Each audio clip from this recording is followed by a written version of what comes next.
ಪ್ರೀತಿ ಇದು ಜೀವನವನ್ನು ಬೆಳಗಿಸುವ ಪವಿತ್ರ ಭಾವನೆ. ಆದರೆ ಅದೇ ಪ್ರೀತಿಯೊಳಗೆ ಸ್ವಾರ್ಥ ಮತ್ತು ಕ್ರೋಧ ಸೇರಿಕೊಂಡಾಗ ಅಪಾಯವಾಗಬಹುದು. ನಿಜವಾದ ಪ್ರೀತಿ ಎಂದರೆ ರಕ್ಷಿಸುವುದು, ನೋವು ಕೊಡೋದು ಅಲ್ಲ. ಇವತ್ತು ಪ್ರೀತಿ ಹೆಸರಿನಲ್ಲಿ ನಡೆಯುತ್ತಿರುವ ಒಂದು ಕಹಿ ಸತ್ಯದ ಬಗ್ಗೆ ತಿಳಿದುಕೊಳ್ಳೋಣ. ಸ್ನೇಹಿತರೆ, ಇಲ್ಲೊಬ್ಬಳು ಪುಣ್ಯಾತ್ಗಿತ್ತಿ ಅಥವಾ ರಾಕ್ಷಸಿ ಅಂದರೂ ಕೂಡ ತಪ್ಪಾಗಲಾರದು. ತನ್ನ ಪ್ರಿಯಕರನ್ನ ಕೊಂದಿದ್ದಾಳೆ ಸ್ನೇಹಿತರೆ.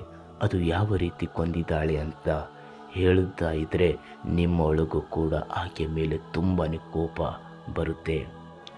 ಇತ್ತೀಚೆಗೆ ವಾಸ್ತವ ಸಮಾಜದಲ್ಲಿ ಪ್ರೀತಿ ಹೆಸರಲ್ಲಿ ಮೋಸ, ಕೊಲೆ ತುಂಬಾ ಜಾಸ್ತಿ ಆಗ್ತಾ ಇವೆ. ಅಂಥದ್ದೇ ಒಂದು ಘಟನೆ ಮೊನ್ನೆ ನಡೆದಿದೆ. ಇಲ್ಲೊಬ್ಬಳು ರಾಕ್ಷಸಿ ತನ್ನ ಪ್ರಿಯಕರನ್ನು ಬೆಂಕಿ ಹಚ್ಚಿ ಕೊಲೆ ಮಾಡಿದ್ದಾಳೆ. ಕಾರಣ ಅದು ಏನೇ ಆಗಿರಲಿ ಸ್ನೇಹಿತರೆ, ಪ್ರೀತಿಯಲ್ಲಿ ಮನಸ್ತಾಪ ಉಂಟಾದರೆ ದೂರ ಇರಬೇಕೇ ಹೊರತು ಇಂತಹ ಪ್ರಾಣ ತೆಗೆಯುವಂತಹ ರಾಕ್ಷಸಿ ಗುಣ ಹೊಂದಿರಬಾರದು. ಇದರಿಂದ ಇಬ್ಬರ ಕುಟುಂಬದವರು ಪ್ರತಿದಿನ ಕಷ್ಟ, ನೋವು ಹಾಗೂ ನರಕವನ್ನು ಅನುಭವಿಸುವ ಹಾಗೆ ಆಗುತ್ತೆ. ಏನಂತೀರ ಸ್ನೇಹಿತರೆ?